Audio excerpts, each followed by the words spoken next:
आंबेवाले यांचे देवरत्न मँगोज, चव अस्सल हापूसची, खास आंबेप्रेमींसाठी, आंबेप्रेमींकडून. रत्नागिरी आणि देवगडच्या शेतकऱ्यांनी घाम गळून पिकवलेला, गवतात पिकवून मनापासून वाढवलेला अस्सल हापूस, रास्त, अगदी रास्त भावात. आणि हो, होम डिलिव्हरीसाठी सुद्धा उपलब्ध. मोरे बंधू आंबेवाले यांचे देवरत्न मँगोज, सत्यम कलेक्शन समोर, घंटाळी रोड, ठाणे पश्चिम. आजच संपर्क साधा.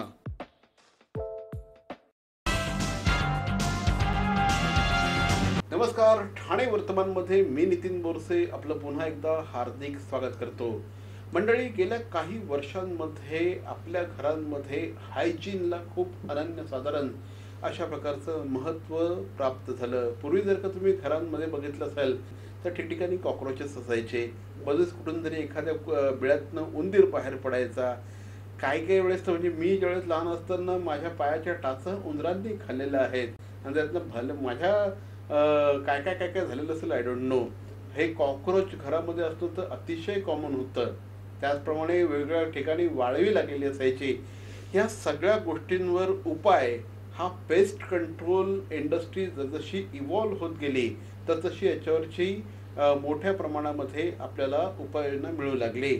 माझ्यावर आत्ता एक अशी व्यक्ती आहे की ज्या व्यक्तीने आत्तापर्यंत 4 लाखपेक्षा जास्त घरांचं पेस्ट कंट्रोल केलेलं आहे. किती प्रचंड मोठा व्हॉल्यूम असू शकतो विचार करा.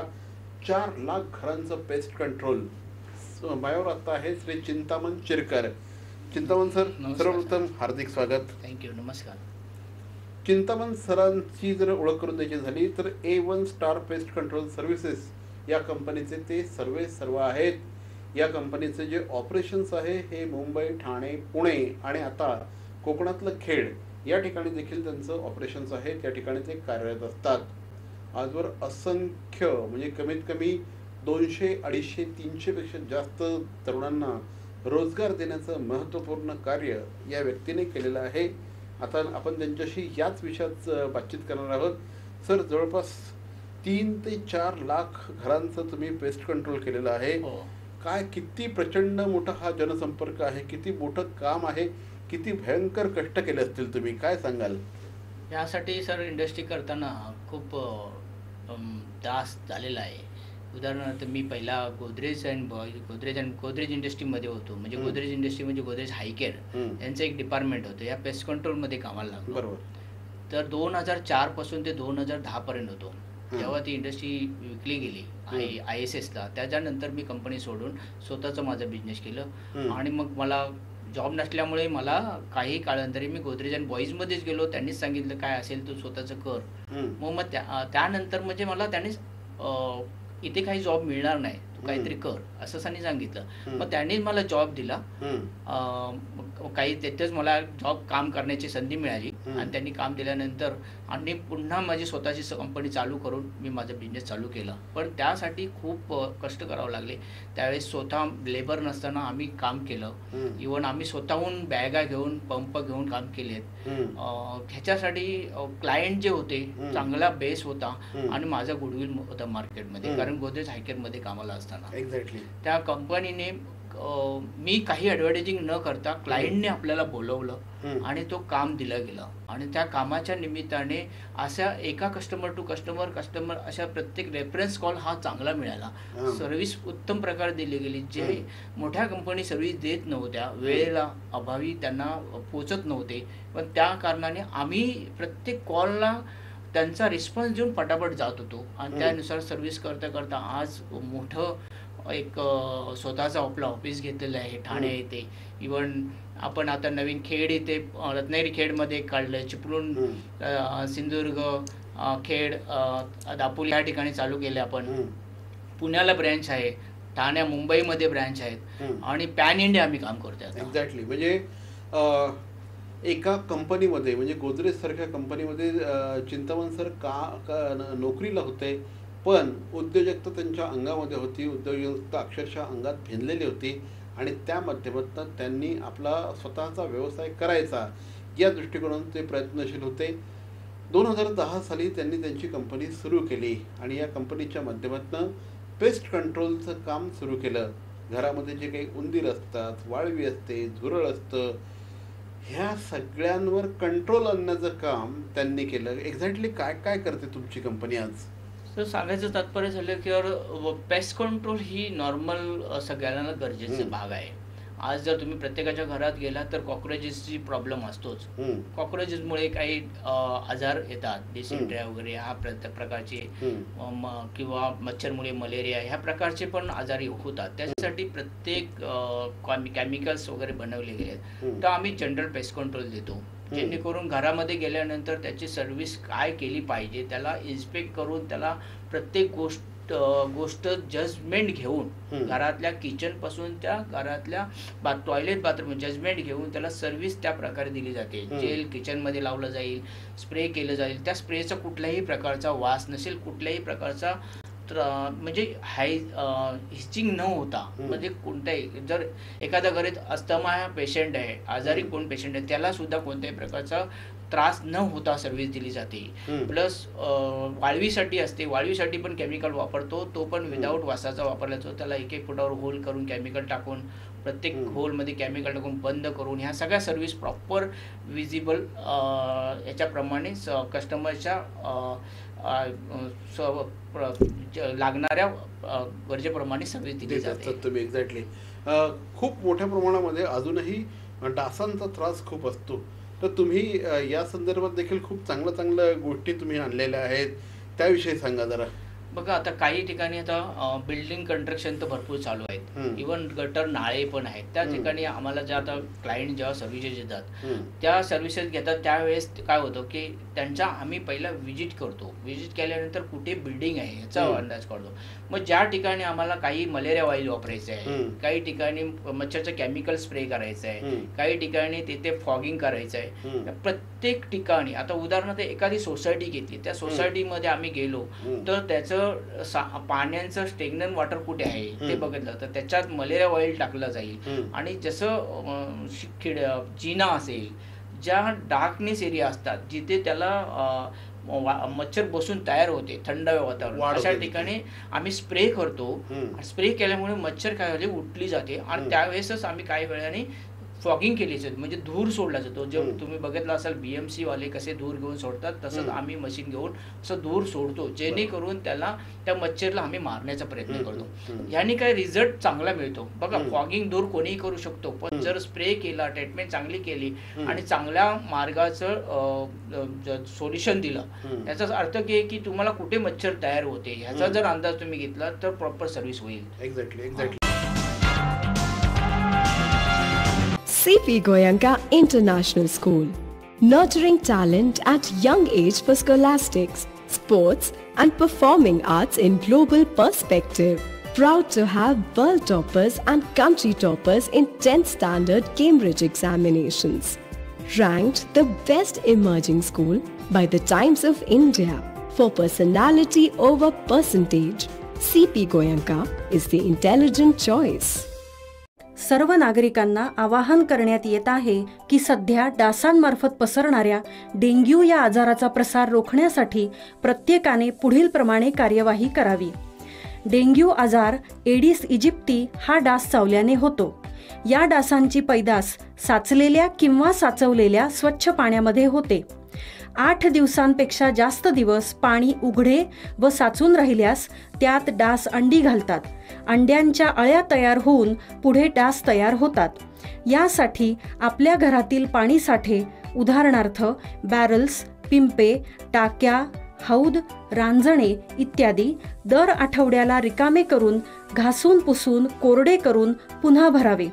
1 दिवस कोरडा दिवस म्हणून पाळावा. पाणी साठ्यांना घट्ट झाकणे बसवावीत किंवा जुनी साडी, चादर, धोतर यांनी बांधून झाकून ठेवावीत, म्हणजे डास त्यात जाऊन अंडी घालणार नाहीत.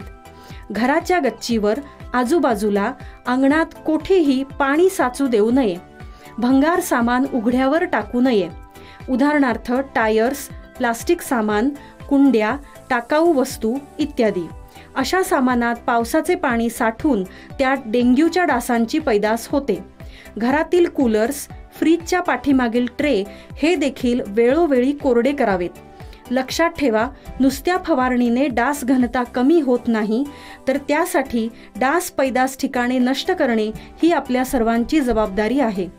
कोणताही ताप अंगावर न काढता जवळच्या शासकीय रुग्णालयात मोफत औषधोपचार घ्या.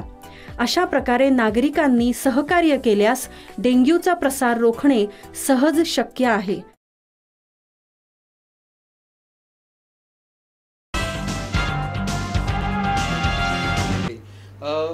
तुम्हाला सुद्धा जर का खूप मोठ्या प्रमाणामध्ये पेस्ट कंट्रोलचा त्रास असेल, झुरळांचा त्रास असेल, उंदरांचा त्रास असेल, इतर सगळ्या पेस्टचा तुम्हाला त्रास असेल, घरात मध्ये जर का किटाणू असतील, तर स्क्रीनवर जे नंबर दिलेले आहेत ते चिंतामण शिरकर सरांचे नंबर आहेत, ते A1 स्टार पेस्ट कंट्रोल सर्व्हिसेसचे नंबर आहेत.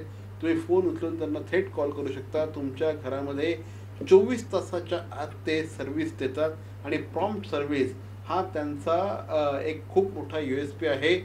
जवळपास 100 लोकांची फौज त्यांच्याकडे आहे आणि 100पेक्षा जास्त लोकांना त्यांनी एम्प्लॉयमेंट दिलेली आहे आणि ही सगळी मंडळी तुमच्या घरी येऊन तुमचं काम अतिशय प्रोफेशनली करत असतात.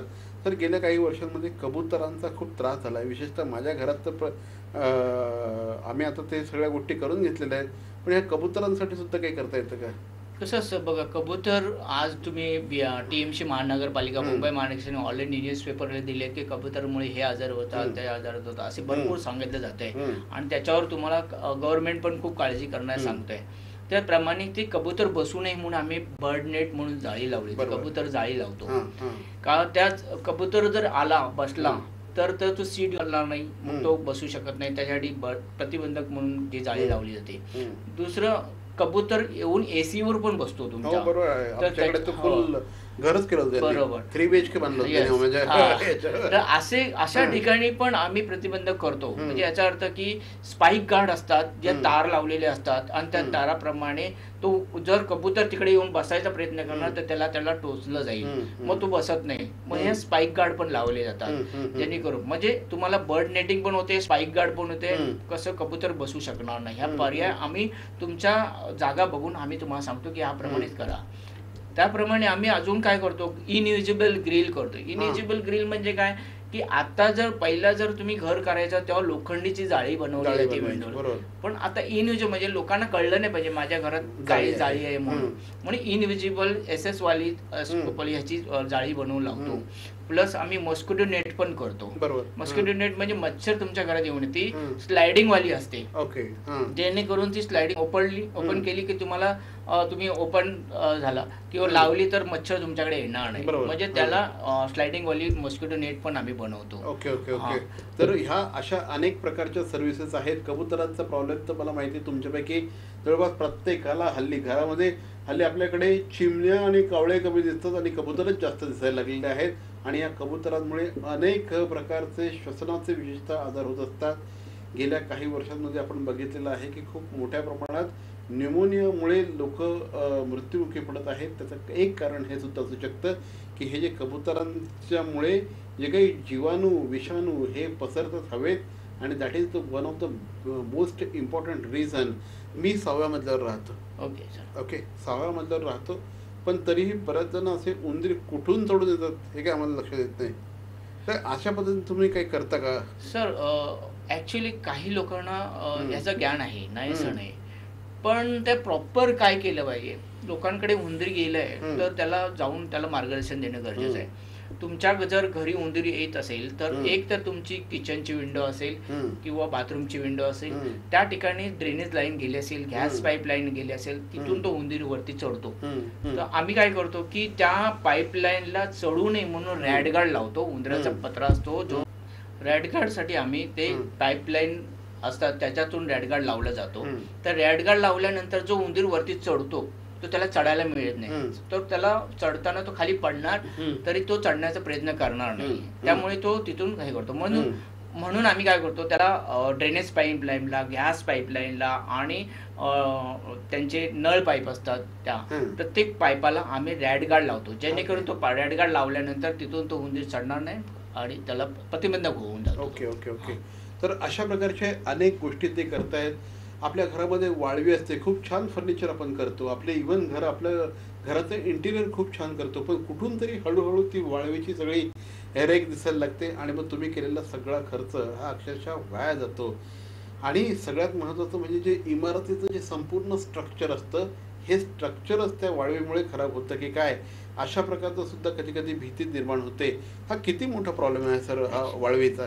ॲक्च्युली सर कसं असतं, वाळवी लोकांना ज्यावेळेस तुमच्याकडे वाळवी येते त्यावेळेस तुमच्याकडे 60 ते 70% प्रमाण आतमध्ये आलेलं असेल. कारण वाळवी ही ब्लाइंड आहे, तिला काय दिसत नाही आणि तिला कळत नाही मी कुठे चालली. तर ती वाळवी ज्यावेळेस आपल्या घरी दिसते ती 60 to 70% डॅमेज केलेलं असेल, ऑलरेडी डॅमेज केलेलं. त्यामुळे वाळवीची ट्रीटमेंट ही लोकांनी प्रिव्हेंटिव्ह म्हणून समजून केली पाहिजे. जर प्रिव्हेंटिव्ह म्हणून ट्रीटमेंट केली ना तर कन्स्ट्रक्शन चालू असताना पण बिल्डिंगचे केलं जातं आणि ज्याच्या घरामध्ये फर्निचर काम चालू आहे तर तेव्हा पण केलं जातं, किंवा दरवर्षी ती कॉन्ट्रॅक्ट रिन्यू ठेवला पाहिजे. कारण ती वाळवी येऊ नये म्हणून ते प्रतिबंधक केला पाहिजे. परंतु वाळवीचं कसं भाग आहे, ती कुठल्याही भागातून पास होते आणि मग तिला तुम्हाला जेव्हा दिसते तेव्हा 60-70% लॉस झाली. त्याच्यासाठी जर 1-1 फुटावरती होल केले, लक्ष्मण रेषा बनवली आणि ती वाळवी येण्यास जेव्हा पास होते तेव्हा ती केमिकल लागून मरून जाते. पण आज इंडियामध्ये किंवा ह्याच्यामध्ये तुम्हाला 2 प्रकारचा केमिकल वापरला जातो, एक वासवाला की विदाउट वासवाला. तर नॉर्मली तुम्ही वासवाला वापरला तर लॉंग लिस्टिंग फायदा मिळून जातो आणि वासवाला वापरला तर तो केमिकलचा वास असल्यामुळे तो तेवढ्यापुरता येत नाही. परंतु काही वेळाने ती वाळवी त्याच्या 4 पटीने तुमच्याकडे येत असते. म्हणून लोकांना माहित नाही वाळवीची ट्रीटमेंट ही तुम्हाला गायडन्स देणाऱ्या पेस्ट कंट्रोलवाल्याकडनं प्रॉपरली घेतली तर तुम्हाला नक्की त्याचा फायदा होईल. प्लस काही लोक असतात आज 10 लाख 15 लाख 20 लाखाचं फर्निचर करतात, पण त्या वाळवीचा कॉन्ट्रॅक्ट भारी भरते 5 ते 6 हजार किंवा 10 हजार जास्त मोठा फ्लॅट असेल आणि कमीत कमी 2 ते 3 हजार पासून सर्व्हिस चालू होते. कमीत कमी छोटा एरिया तर मिनिमम 2,000-2,500 हजार पासून सर्व्हिस चालू होते. पण तेवढ्या जर 5 लाख 10 लाखाचा तुम्ही किंवा 15 लाखाचा इंटिरियर करताय, त्यामागे 5 ते 10 लाखाचा पेस्ट काउंटर केला, 10,000चा 5 ते 10,000चा पेस्ट काउंटर केला तर तुम्हाला त्याचा व्हॅल्यू खूप मोठी मिळेल. कारण तेवढ्या वेळाने तुमची तेवढी प्रॉपर्टी सेव्ह होते. तुमच्या फर्निचरचं जे लाईफ आहे हे त्यामुळे वाढत असतं. खूप हा इंटरेस्टिंग विषय आहे. आपल्याला बरेचदा पेस्ट कंट्रोल म्हणजे तो एक मुलगा आपल्या घरात येतो, तो काम करून जातो, पण ह्या ज्या पेस्ट कंट्रोल कंपन्या असतात, ह्या कंपन्यांचे जे ओनर असतात, ह्या ओनर्सनी खूप मेहनत घेतलेली असते हा सगळा व्यवसाय उभा करण्यासाठी. आणि ह्या व्यवसायाचं जे एक हिस्ट्री काढायला गेलं तर साधारणपणे 25 वर्षांपासून हा व्यवसाय बहरला सर. नाही जास्त सर, कारण आज माझं वय 50 पर्यंत झालेलं आहे, 45+ झालेलं आहे. तर मी जन्माच्या आधीच हे आहे, त्यामुळे खूप वर्षाचं जुनं पण लोकांपर्यंत पोहोचणं, लोकांनी आज स्वीकारणं. तसं बघायला गेलं तर doctor Rao PCI pest control of India ही जी कंपनी आहे ही इथे इंडियामध्ये जेव्हा स्थापित झाली, काही ते शेतकरी लोक ते अनिल राव म्हणे ह्या लोकांनी जी चालू केले तेव्हा जे लोकांना काही कळत नाही. पण ज्यावेळेस हायकेअर कंपनी झाली तेव्हा लोकांना ॲडव्हर्टायझिंग व्हायला लागली, तेव्हा कळायला लागलं की पेस्ट कंट्रोल काय होतं. आम्ही जेव्हा होतो तेव्हा रोजचे आम्हाला इन्क्वायरी मिळत होत्या, कारण ॲडव्हर्टायझिंग होते ती. पण PCIने तेवढं ॲडव्हर्टायझिंग नव्हतं केलं. आता तुम्ही पण सुरू करा ॲडव्हर्टायझिंग करतो. तुम्हाला सांगतो की आम्ही ॲडव्हर्टायझिंग पण करतोच आहे नॉर्मली, आणि तुमच्यावर जॉईंट आहोतच. पण आम्ही गुगलवरती एवढे आहोत की आमच्या रेटिंग तुम्हाला एवढ्या चांगल्या दिसतील, कस्टमरकडे सर्व्हिस केलेल्याच्या व्ह्यूज ज्या तुम्हाला चांगल्या मिळतील आणि नक्कीच तुम्हाला त्या वाचल्यानंतर सॅटिस्फाय. आज आमच्याकडे इन्क्वायरी ज्या येतात गुगलवरून रोजच्या चांगल्या 3 ते 4-5 इन्क्वायरी अशा गुगल व्ह्यू आहेत. इव्हन सांगतो त्या कस्टमर समोरून सांगतात की आणि त्यांनी समोरून आम्हाला रिव्ह्यू दिलेला असं खूप चांगला. म्हणजे जर का तुम्ही A1 स्टार पेस्ट कंट्रोल सर्व्हिसेसचा जर का तुम्ही गुगल रिव्ह्यू असला तर जवळपास 4.5चं रेटिंग त्यांना आहे आणि खूप सारे त्याच्यावर जे काही रिव्ह्यूज असतात हे रिव्ह्यूज खूप पॉझिटिव्ह अशा प्रकारचे रिव्ह्यूज हे दिलेले आहेत. स्क्रीनवर त्यांचे नंबर पण दिलेले आहेत, त्यांचं बाकी सगळे इतर कॉन्टॅक्ट डिटेल्स देखील दिलेले आहेत. त्यांच्या वेबसाईटला वगैरे जाऊन सुद्धा तुम्ही ह्या सगळ्या गोष्टी बघू शकतात. खूप ताकदीने हा माणूस बिझनेस यांनी उभा केलेला आहे. नॅचरली पुढचा प्रश्न मला त्यांना असंच असणार आहे, सर पुढची भरारी काय?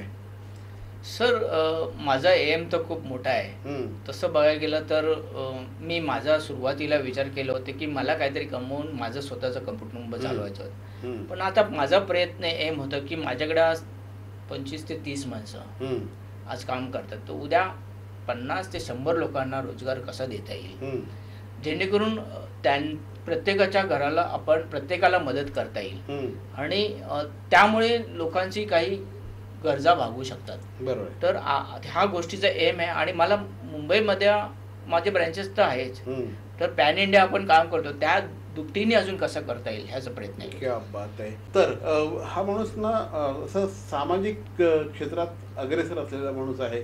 आपण जे करतोय हे फक्त आपल्यापुरतं मर्यादित न ठेवता त्याचा फायदा आपल्या गावापर्यंत पण देखील गेला पाहिजे या दृष्टिकोनातून त्यांनी नुकतीच खेडला ब्रँच चालू केलेली. Correct sir? Yes sir. तर खेडला म्हणजे मुंबई पुण्यामध्ये एवढं चांगलं चाललेलं असताना, ठाण्यामध्ये एवढं चांगलं चाललं असताना खेडपर्यंत परत का गेलात तुम्ही? नाही, आपण मुंबईमध्ये तर पसरलेला आहे आपला बिझनेस आणि पुणा वगैरे केलंच आहे. तर आपली जन्मभूमी आहे, बरोबर, जे आपण तिथं जन्म घेतले, तर त्या ठिकाणी आपण काहीतरी त्या लोकांना बिझनेस किंवा त्यांना नोकऱ्या दिल्या पाहिजेत आणि त्यांच्यासाठी काहीतरी करायचा हेतू होता. त्या निमित्ताने आम्ही एक ब्रँच ओपन केली तिकडे आणि लोकांना रोजगार देण्याचे प्रयत्न केलेले. एका मराठमोळ्या उद्योजकाने उद्योजक व्हायचं स्वप्न बघितलं आणि उद्योजक होण्याचं स्वप्न बघितल्यानंतर पडेल ती मेहनत घेतली, प्रचंड प्रमाणात मेहनत घेतली आणि त्याच्यानंतर आज त्यांची जी कंपनी आहे ही नावारूपाला आलेली आहे. या क्षेत्रातली एक आघाडीची कंपनी आहे. मी मगाशी सांगितलं त्या पद्धतीने जवळपास गेल्या 15 वर्षांच्या कालावधीमध्ये 3 ते 4 लाखांपेक्षा जास्त कस्टमर्सना त्यांनी आजपर्यंत सर्व्हिसेस दिलेले अनेक मोठमोठ्या कंपन्या त्यांच्या क्लायंट आहेत आणि हा जो व्यवसाय आहे या व्यवसायाच्या माध्यमातून जास्तीत जास्त लोकांना रोजगार देणं हा त्यांचा उद्देश आहे. सर, आमच्याशी बोललात त्याबद्दल धन्यवाद. Thank you sir.